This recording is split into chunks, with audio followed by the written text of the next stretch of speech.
Halo Sobat Edukasi, selamat datang di podcast pertama SMK Negeri 10 Jeneponto. Jadi ini podcast dari perpustakaan SMK Negeri 10 Jeneponto. Jadi hari ini itu kita akan cerita-cerita santai, tapi insya Allah akan ada maknanya yang kita bisa dapat. Jadi hari ini itu saya bersama dengan 3 tokoh inspirasi sekolah kita tercinta SMK Negeri 10 Jeneponto. Di sebelah kanan saya ada Bapak Kepala Sekolah kita yang menjadi nahkoda untuk SMK Negeri 10 Jeneponto, Bapak Yochang Malombasi SPD MPD. Bagaimana kabar hari ini Pak? Alhamdulillah baik-baik Ibu. Alhamdulillah. Di sebelah kiri saya ada Ibu Guru Muda kita, Ibu Hildawati SS. Bagaimana kabar Bu Hilda? Alhamdulillah baik. Alhamdulillah baik juga. Dan di sebelah kiri Ibu Hilda ada salah satu guru inspirator juga dari SMK 10 Jeneponto, itu Ibu Sri Rahayu. Bagaimana kabarnya Bu? Alhamdulillah baik. Alhamdulillah. Terima kasih untuk waktu tak semua hadir di podcast perdanaannya ini SMK Negeri 10 Jeneponto. Jadi untuk yang baru tahu, podcast ini Bapak Ibu itu dari dinaungi oleh perpustakaan SMK Negeri 10 Jeneponto. Jadi untuk yang perdana ini kita akan cerita-cerita membahas tentang bagaimana sih SMK 10 dulu, sekarang, dan bagaimana harapan-harapan tak untuk SMK 10 ke depannya. Di Bapak Ibu di Ya, Bu. Oke, sebelumnya itu muka dulu tahu ini Pak Yochang tahun berapa ada di sini Pak? Pertama kali kita ada di SMK 10 Bu, saya ingat itu pada tahun 2013. 2013. Saya dulu itu terangkat pertama kali di SMK 6 Kabupaten Jeneponto. Ya. Kemudian di tahun 2013 saya pindah di SMK Negeri 10 Jeneponto karena jarak rumah saya di sekolah ini lebih dekat. Oh seperti itu. Kalau Ibu Sri Rahayu sejak tahun berapa Ibu ada di sini? Kalau saya Bu dari 2013 begitu saya lulus dari universitas, ada sekolah katanya mau dibuka. Disinilah maka saya mulai karir saya di SMK 10 ini. Berarti 2013 bersamaan dengan Pak Yochang masuk ke sekolah ini. Beliau datang setelah saya. Saya berarti dulu. Ibu Sri Rahayu dulu. Iya. Saya dulu, baru Bapak datang. Oh seperti itu. Kalau Ibu Hilda tahun berapa masuk di sini Bu? Kalau tadi itu 2013 kalau saya Bu 2020. 2020. Iya. Oh masih baru 5 tahun ya. Iya.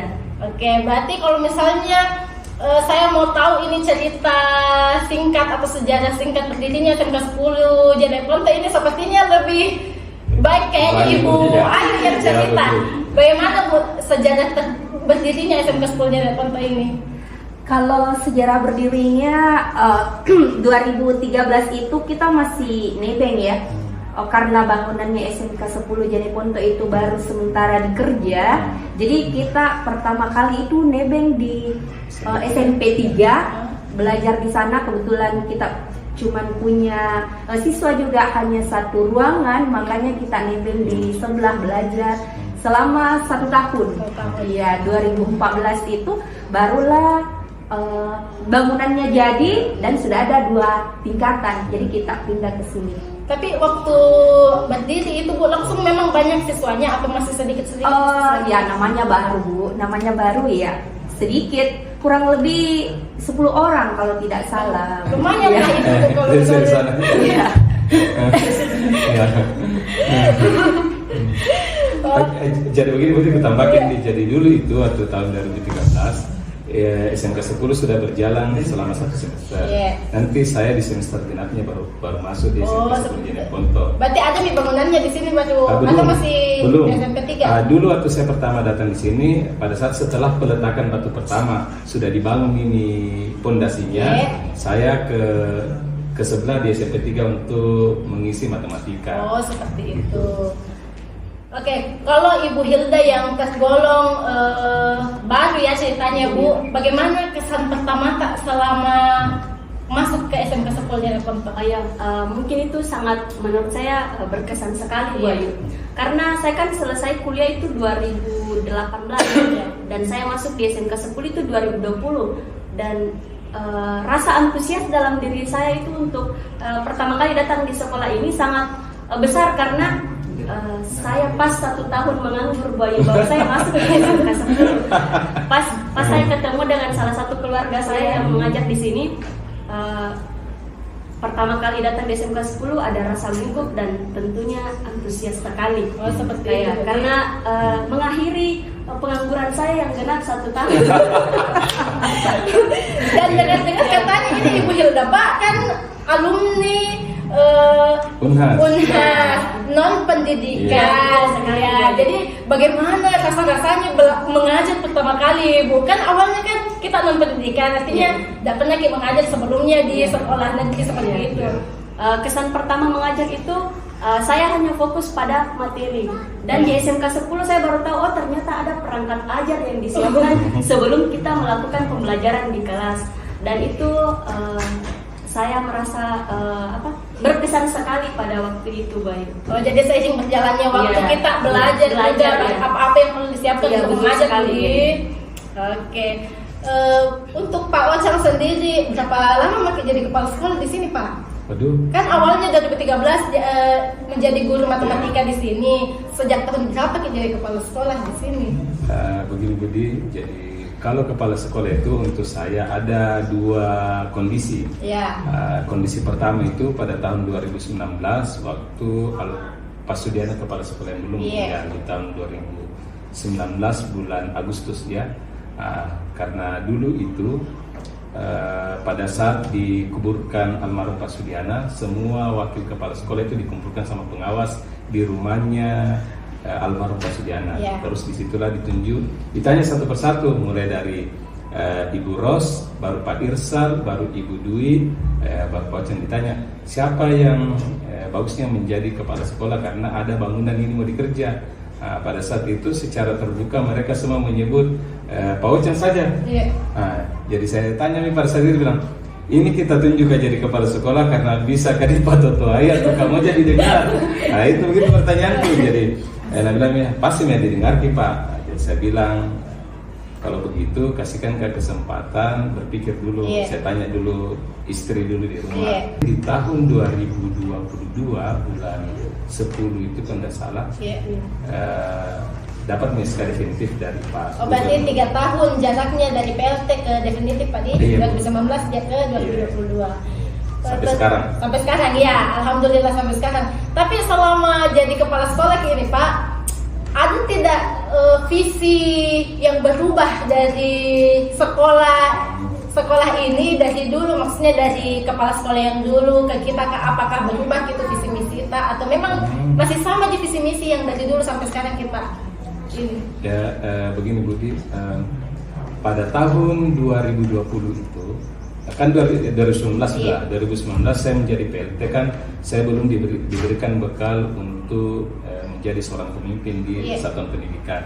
Nanti di tahun 2020 saya mengikuti BCKS. Apakah itu? Ya, diklat calon kepala sekolah kan. Dulu namanya tahun 2020. Disitulah saya diajarkan tentang visi misi sekolah. Ternyata visi misi sekolah itu bisa dirubah. Mindset saya dulu itu karena kan tidak tahu dijawab apa yang dapat menjadi kepala sekolah dulu atau zamannya Haji Lahabo kepala sekolah, visi misi itu tidak pernah dilakukan perubahan, tetap masuk almarhum Pak Sudiana, visi misi juga dirubah. Jadi pemikiran saya pada saat itu visi misi ini yang penting berapa lama di situ kepala sekolah, maka itulah visi misinya. Nanti di tahun 2020 saya pelajari ternyata bisa dirubah. Makanya kita kan dulu pernah kan rapat tentang pembentukan visi misi di mana semuanya digali dulu semua impianta, baru itu dikumpulkan, baru dicarilah redaksi bahasa yang paling cocok yang mengakomodir semua impianta kan. Itu dulu Pak.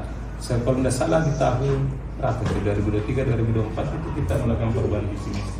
Dan saya rasa untuk sekarang visi misi SMK Negeri 10 Jeneponto itu tidak perlu dirubah karena saya lihat masih relevan dengan kondisi sekarang, apalagi sekarang pembelajaran mendalam itu masih konteks dengan pembelajaran mendalam karena terciptanya lulusan yang beriman dan bertakwa kepada Tuhan Yang Maha Esa memiliki kemampuan kompetensi literasi dan numerasi, berprestasi secara kolaboratif dan memiliki karakter dan siap bekerja di dunia usaha dan di dunia industri.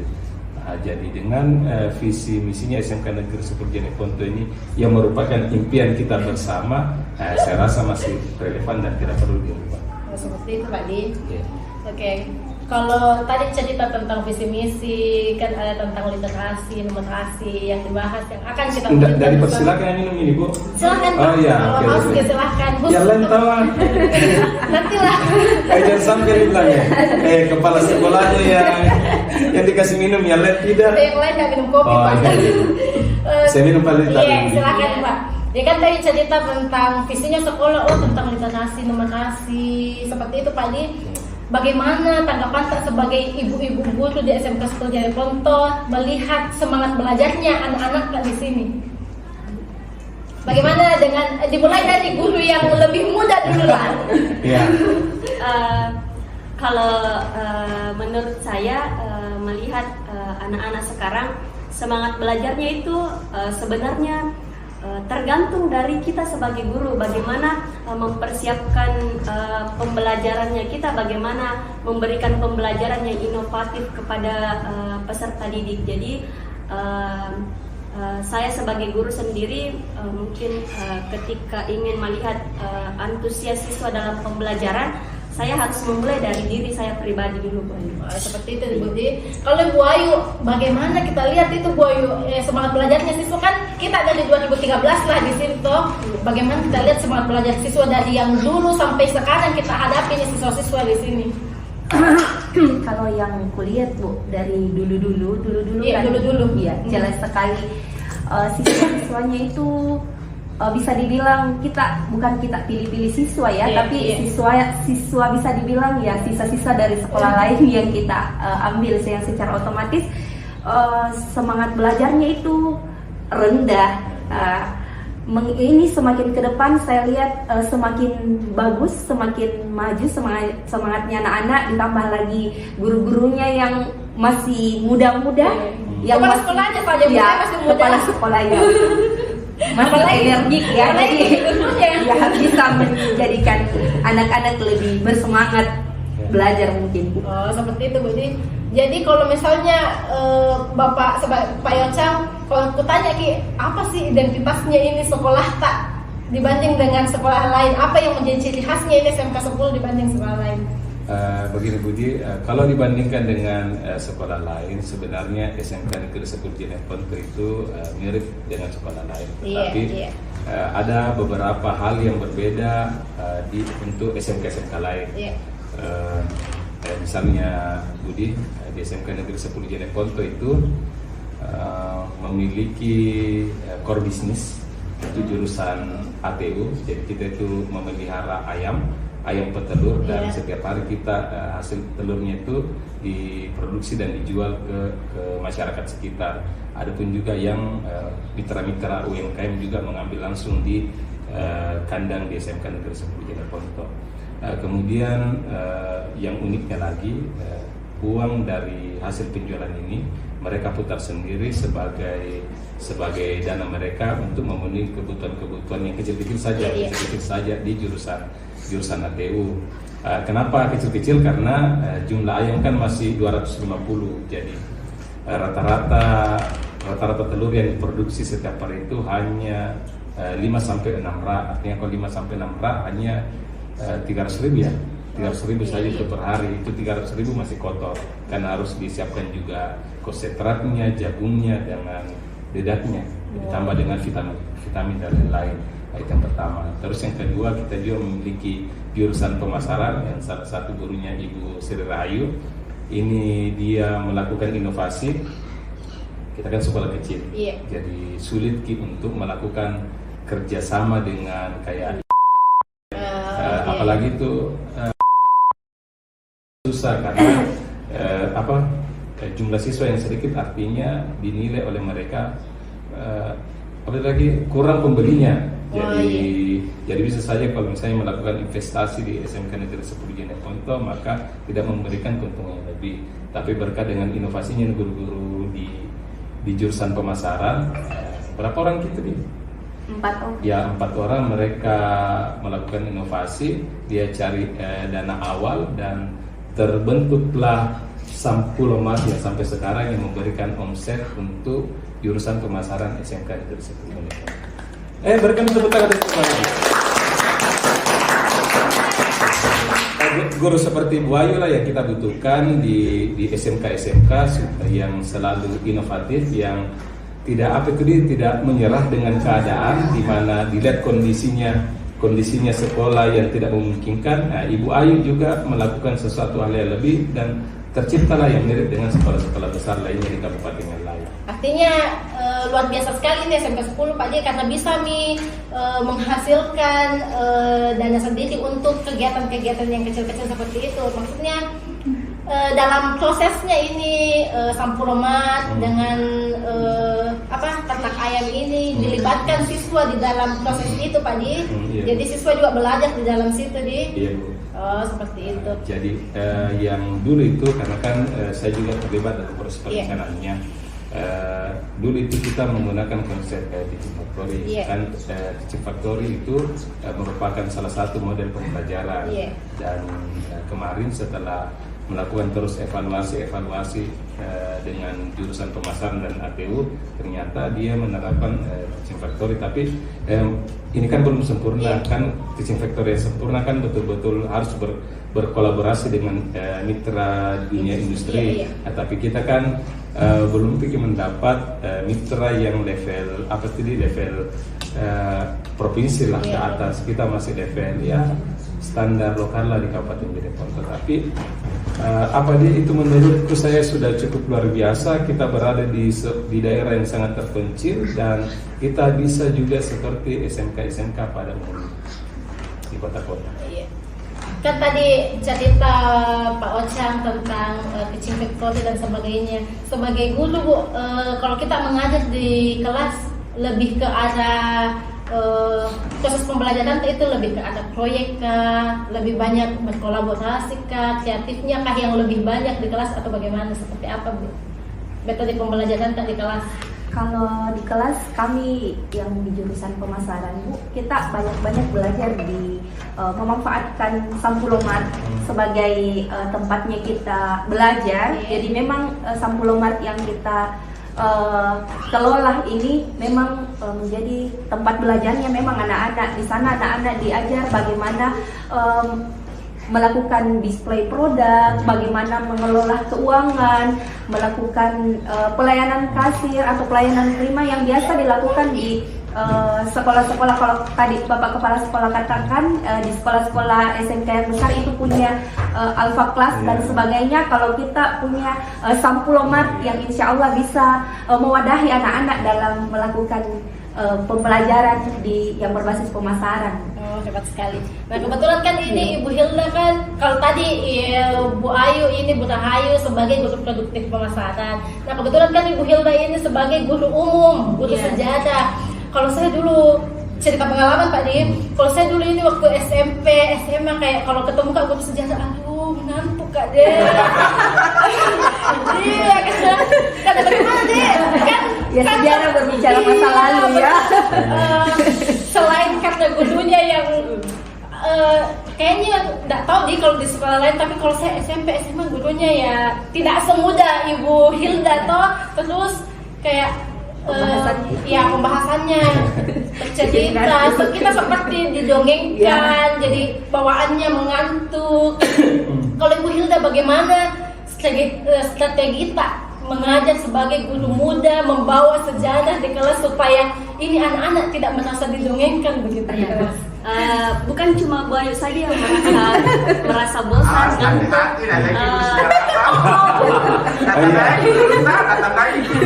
Iya. Guru sejarahku saya guru muda ya. Iya masih ada, tapi kita bukan satu, saya guru muda. Masih ada kayaknya mengajar sampai ini cerita pengalaman saja. Iya, dengar gitu Bu, ini tadi. Kita SMA apa gitu bukan? SMA apa gitu dulu? Bukan SMA Satu Sinjai, bukan. SMA apa gitu? Tondong apa? Kalau Ibu Hilda ya, Nuria. sebelum dijawab sama Ibu Hilda, tadi saya meluruskan mendengar bagaimana suara hatinya siswa saat guru mengajar supaya kayak kita bisa lebih inovasi lagi di dalam pembelajaran seperti itu nih.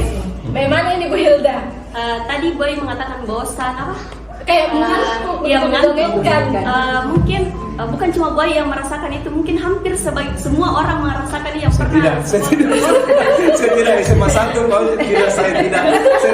Awalnya ini. Serina komentar di Facebook ini guru sejarah.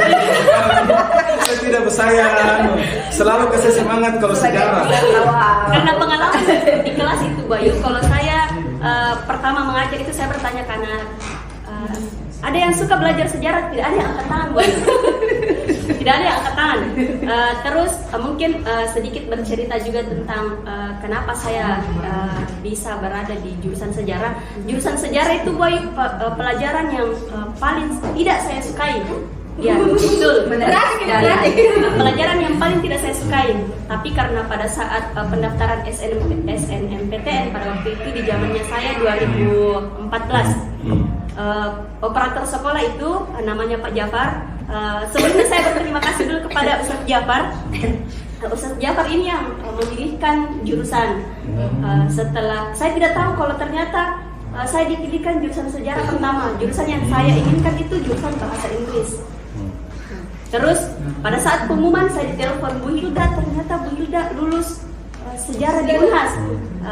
Saya menginfokan ke keluarga, ternyata respon keluarga itu tidak mendukung, tidak mendukung.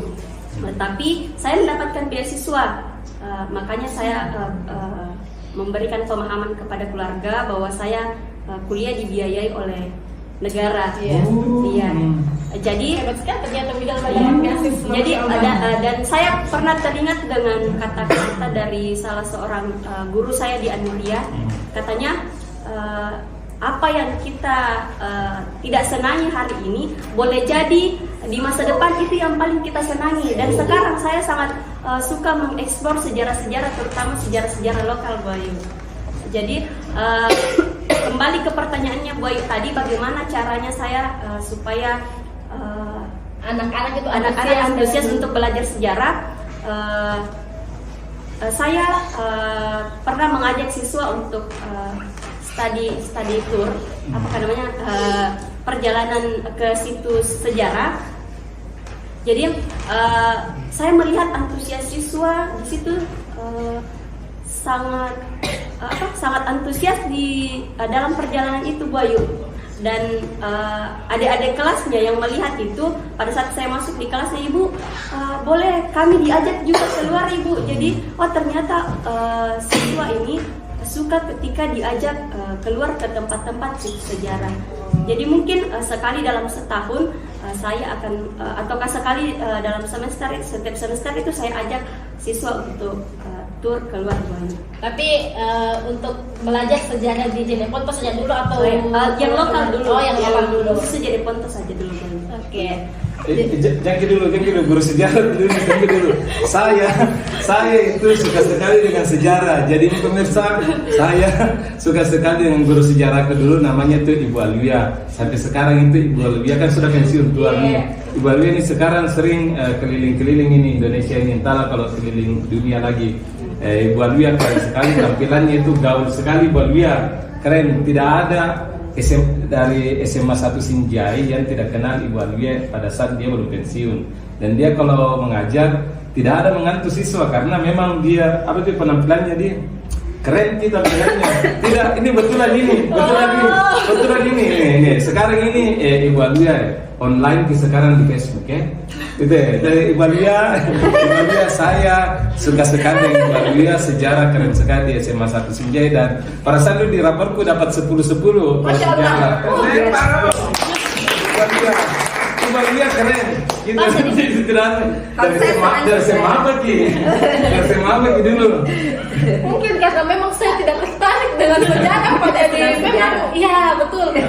Baru disebut pelajaran sejarah mengantuk gitu. Iya, seperti itu. Jadi mungkin lebih ke motivasi dalam diriku memang untuk belajar sejarahnya yang kurang begitu, iya Pak. Ya, yang penting kita SMA kita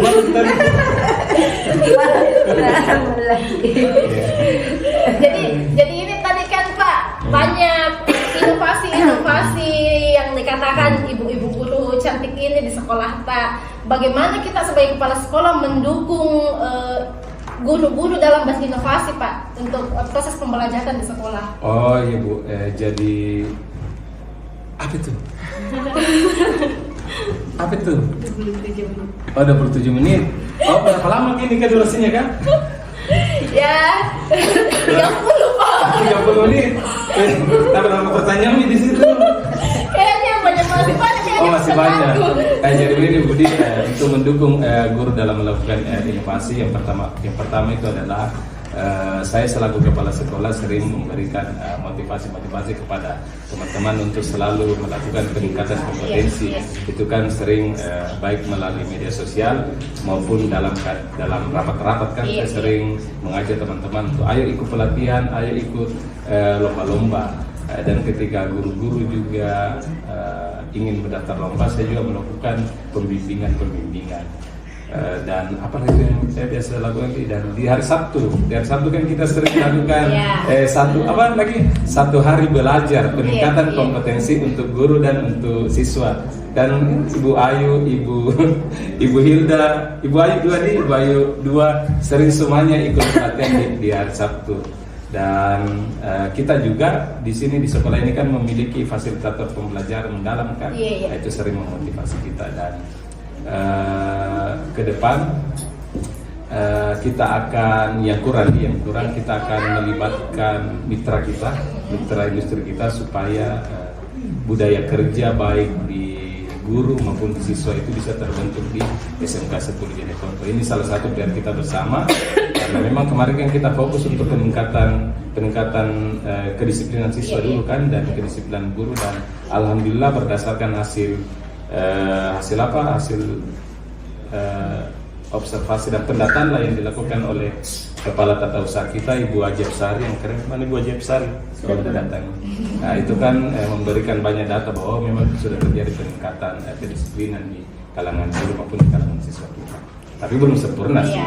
Kan cerita inti tentang mungkin meningkatkan budaya kerja Pak. Nah, terus kan ini SMK kan dikenal dengan anak SMK itu lulus sudah siap kerja seperti itu.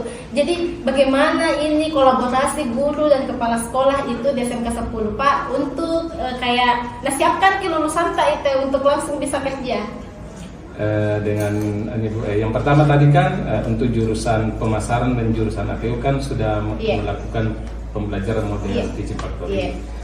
Yang kedua kita juga biasa memanggil mitra-mitra kita untuk melakukan kelas-kelas industri seperti Jeneponto, tapi itu kan belum secara kontinu, dia masih kondisional kit. Tapi ke depan kita akan memperbaiki itu dan sebenarnya kita akan melakukan secara kontinu dan kemudian juga supaya siswa memiliki karakter.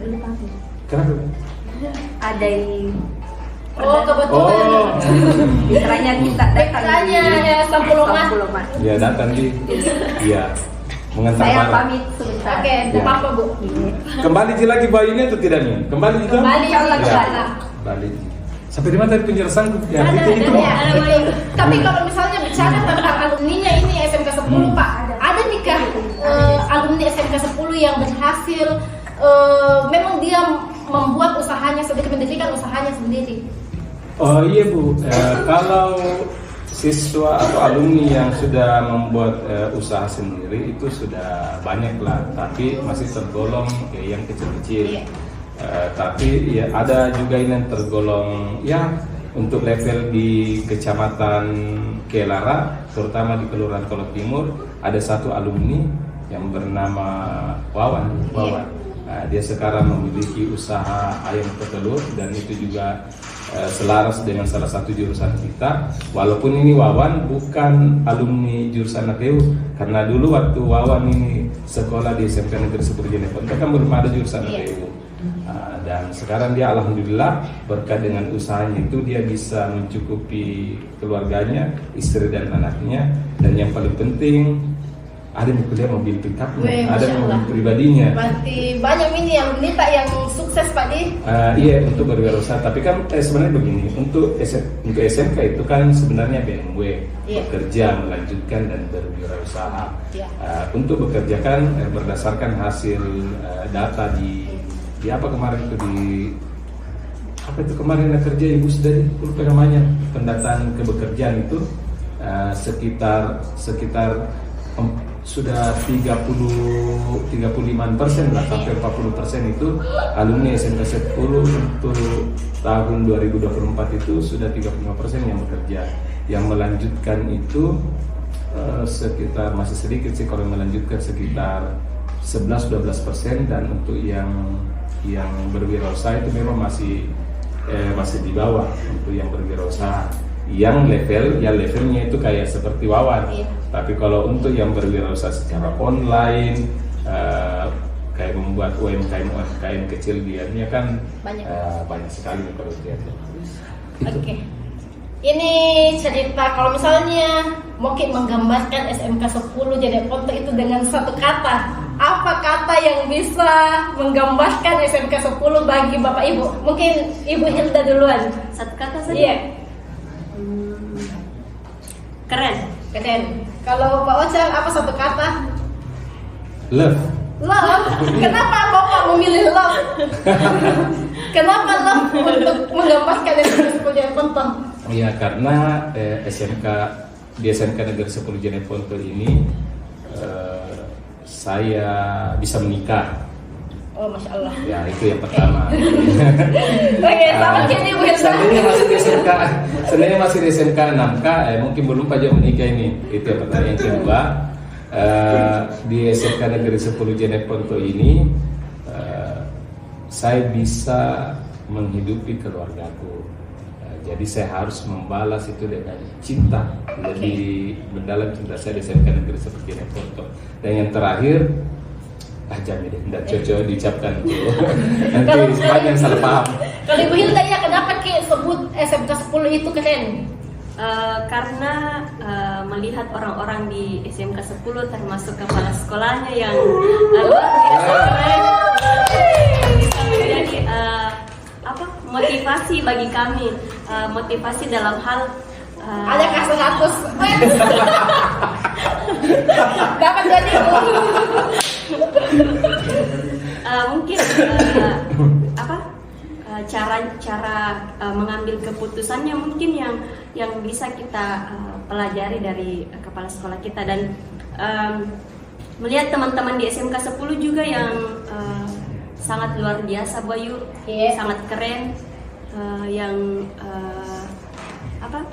sudah banyak yang pelatihan jadi pemateri di luar sana, dan kembali lagi ke sekolah kita, memotivasi guru-guru yang ada di SMK Negeri 10 Jeneponto. Ibu Hilda sebagai guru muda ini mau tanya apa pesan dan harapan Tak untuk SMK 10 Jeneponto ke depannya?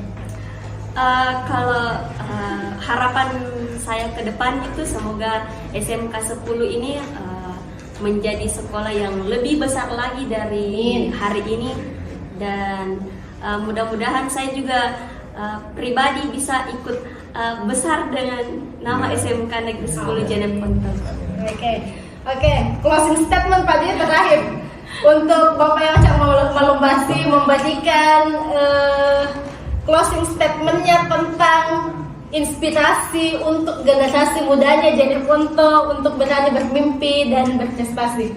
Apa nih? Saya mau dikasih kata-kata apa? Inspirasi. Inspirasi ya. Untuk generasi muda Pak, supaya tidak takut bermimpi, untuk tidak takut berprestasi. Saya begini Budi, kan sering juga mendengar di podcast tentang kata-kata begitu Budi. Dan saya rasa saya tidak suka dengan kata-kata begitu. Saya belajar. Itu saja. Kalau tanpa belajar apapun tidak bisa orang, tidak bisa melakukan pengembangan diri. Apapun itu, mau main game, tidak belajar main game tidak bisa orang pintar jadi pemain game. Tidak mau apa lagi meluluhkan hati perempuan bagi siswa-siswa ini. Ya.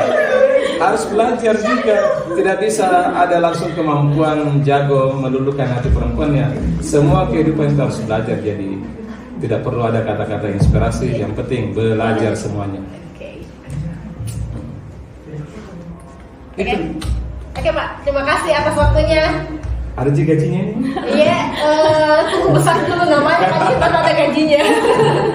Ini, tunggu apa tuh lagi? Perusahaannya belum ada labelnya, ya belum ada labelnya, sisa diberikan label ini. Tunggu kita dapat endorse. Anu, kopi Ada ini, HP apa ini? HP pir. Itu siapa tahu. Bisa jadi sebut Pak nanti di tit tepas. Iya. Oh, di tit jika. Oh iya, di edit Ya. nanti Pak. Beli HP kopi. Ayo masuk dong, masuk. Ya. Jadi terima kasih, kan baru datang buahnya ini Pak. Terima kasih atas waktunya, sudah cerita-cerita santai tentang SMK Negeri 10 Jeneponto. Semoga SMK 10 Jeneponto semakin besar ke depannya. Amin. Amin. Ini di mana orang ini sedang podcast? Di pinggir pantai ini atau di mana? Di perpustakaan. Tidak siapa tahu. Oh iya, Siapa mana aku juga tuh. lupa Pak. Jadi ada yang namanya podcast. Oh, apa kan? Ada yang namanya podcast. Jadi ini namanya podcast lockdown namanya. Jadi Oh. kalau bilang Kak, podcast lockdown, buka gemboknya, ayo bercerita. Oh, Itu deh. Podcast lockdown, buka gemboknya, ayo bercerita. Oh begini, buka gemboknya. Ayo bercerita. Ayo berjawab. Iya. Podcast lockdown, Buka buka gemboknya, gemboknya,